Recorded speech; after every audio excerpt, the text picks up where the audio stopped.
Cette dame, elle, c'est Dr Nafissatou Diop.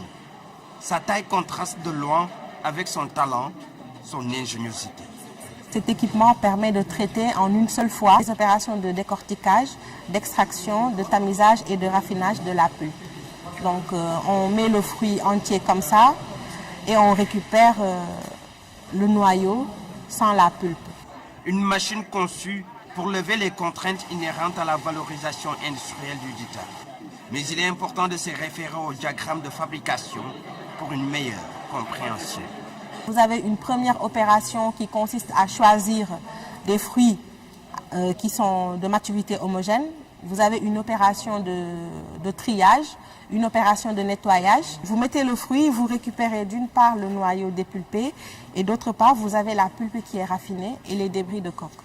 Voilà. Ce qui veut dire qu'il y a une seule opération qui résume les quatre. En ce jour de présentation, l'atelier de fabrication offre un décor inhabituel avec une forte présence estudiantine. Au sort de notre formation, on sera des techniciens supérieurs en agroalimentaire. Donc nous, on est dans le côté de la transformation. D'où ces machines-là nous seront très utiles. J'aurais préféré faire comme elle, créer quelque chose qui va servir peut-être le Sénégal. Je suis du Saloum, j'aurais préféré faire quelque chose qui va servir le Saloum. Par exemple, cette machine-là, transformer de l'arachide en huile ou savon. La machine cristallise toutes les attentions. Si l'idée vient de cette dame, la conception technique, elle, est assurée par ce professeur spécialisé dans la fabrication. Nous avons ici une trémie. On envoie de l'eau d'une façon progressive également.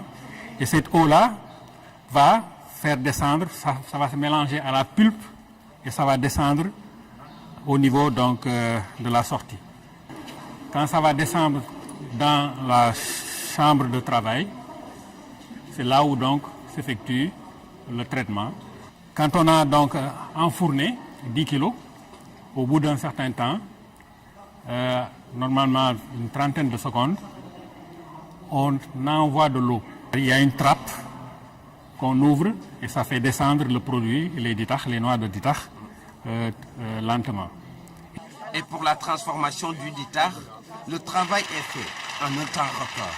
Et ça prend en principe juste au grand maximum peut-être 2 minutes. Et vous avez votre jus bien fait, bien raffiné. Bien fait, bien raffiné et délicieux. Mais il aura fallu 96 mois, soit 8 années de dur labeur, pour aboutir à ce résultat. Un résultat qui fait bien des heures. Nous travaillons dessus depuis 2010. Nous avons obtenu le brevet en 2011. Entre-temps, ça c'est le 3e prototype fonctionnel validé et prouvé qu'on vous présente aujourd'hui. Mais quel est le nom donné à cette machine par son auteur?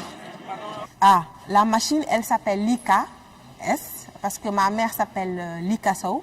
Donc j'ai voulu lui donner ce nom-là pour rendre hommage aux femmes, surtout la femme sénégalaise qui est une femme battante qui traverse beaucoup d'épreuves tout au long de sa vie. C'est une fierté en tant que mère et la machine va soulager les femmes qui s'activent dans la transformation. Elle va aussi créer des emplois.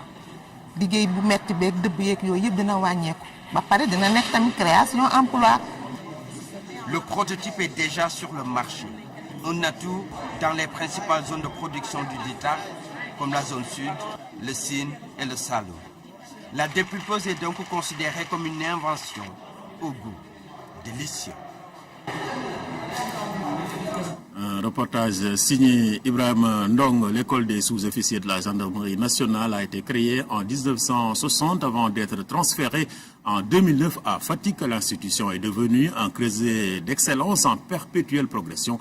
Beaucoup de promotions de gendarmes ont fait les beaux jours de cette école, nous dit Claire Diop. L'établissement est d'enseignement militaire et professionnel qui assure la formation initiale et continue du personnel sous-officier.